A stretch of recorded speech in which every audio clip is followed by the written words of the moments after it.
যতগুলো government exam হচ্ছে, সেটা রেল হোক, গ্রুপ সি হোক, গ্রুপ ডি হোক, যেখানে জিকে থাকছে সেখানে কিন্তু নাম্বারের পার্সেন্টেজটা তুলনামূলক কমে যাচ্ছে দেখা যাচ্ছে। কিন্তু জিকের মধ্যে যেখানে কারেন্ট অ্যাফেয়ার্সটা থাকছে আবার বিশেষ করে, তাহলে তোমাকে কি করতে হবে না, কারেন্ট অ্যাফেয়ার্স রিলেটেড পড়াশোনাটা কিন্তু এবার শুরু করতে হবে একটু একটু করে।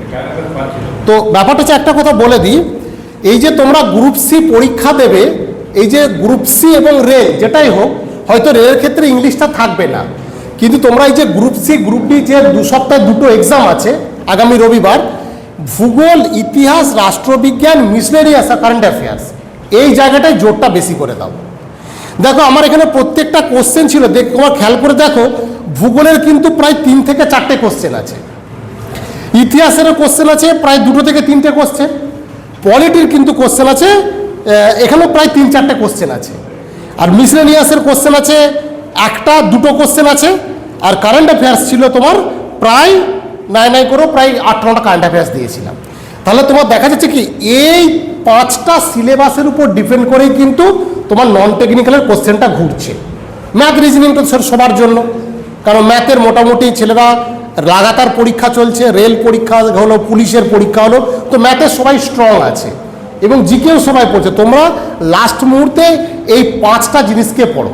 আর ভূগোলের ক্ষেত্রে তোমরা যদি নোট করে একটু নোট করে নিতে পারো, ভূগোলের যেটা তোমরা করবে, দেখো আমি একটা লিস্টে তোমাদের সাজিয়ে দিয়েছি, এই জায়গাগুলোকে তোমরা একটু পড়ে নাও। তো ব্যাপারটা কি, ভূগোলের ক্ষেত্রে তোমরা মেনলি রিভার এবং তারপরে আছে তোমার ভারতের যে অবস্থান, ওই অবস্থানটা, আর ইন্ডেক্স, তাহলে রিভার পড়বে, ইন্ডেক্স পড়বে, আর ভারতের অবস্থান পড়বে, আর কি পড়বে, মানব সম্পদ উন্নয়নের যে সূচকগুলো সেটা আর কি, যে ইন্ডেক্সের কথা বললাম, এর সাথে সাথে মুভমেন্টগুলো, কোনগুলো, এনভায়রনমেন্ট মুভমেন্ট, সেটা তোমার একদম প্রথম থেকে সেটা বসুন্ধরা আন্দোলন হতে পারে, অ্যাফিকো মুভমেন্ট হতে পারে, নর্মদা বাঁচাও আন্দোলন, সমস্ত মুভমেন্টগুলো পড়বে। আর ক্লাইমেট মানে জলবায়ু, এই 5-6টা টপিক কিন্তু তোমরা একটু ভালো করে পড়ে যাবে। হ্যাঁ, এগুলো একটু পড়ে যাবে ভালো করে, ঠিক আছে। নেক্সট কোনটা আছে, ইতিহাস। দেখো ইতিহাসের মধ্যে কিন্তু বারবার আমি তোমাদের বলেছি যে মেন যে যুদ্ধগুলো হয়েছে, 1 নম্বর হচ্ছে পানিপথ, 3টে পানিপথ তোমাকে পড়তে হবে, বক্সার ওয়ার, তারপর তোমার হচ্ছে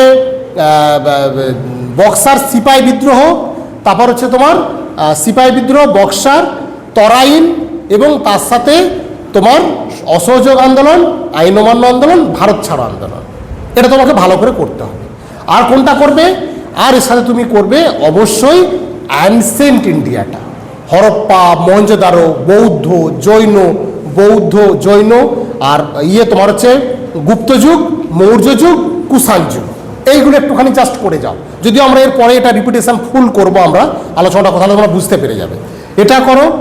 রাষ্ট্রবিজ্ঞানের মধ্যে অবশ্যই তোমরা যেটা করবে সেটা হচ্ছে ভারতের মুখ্যমন্ত্রী, প্রধানমন্ত্রী, রাষ্ট্রপতি, প্রথম মহিলাদের মধ্যে কে কোথায় ছিলেন, ঠিক আছে, আর এটা কোন স্টেটে, মানে ভারতবর্ষে কারা প্রথম হয়েছে, এটা একটা করবে।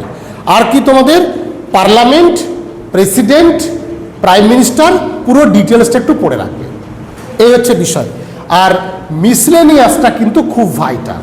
কেন, দেখো মিসলেনিয়াসের কোশ্চেন তোমাকে কিন্তু দেবেই দেবে। কীরকম ব্যাপারটা, মিসলেনিয়াসের ক্ষেত্রে তোমাদের ডান্স, ফেস্টিভ্যাল, অবশ্যই যেটা করবে ফেস্টিভ্যাল কিন্তু একটা আসবেই, বা ফেস্টিভ্যাল কিন্তু তোমাদের একটা আসবেই, ডান্সগুলো করবে। আর কি রিসেন্ট যারা বিভিন্ন খেলোয়াড়, যে কে হয়তো তোমার স্কোয়াশ প্লেয়ার, কেউ ব্যাডমিন্টন প্লেয়ার, এটা তোমরা রাখবে। আর স্পোর্টসটা অবশ্যই তোমরা করবে।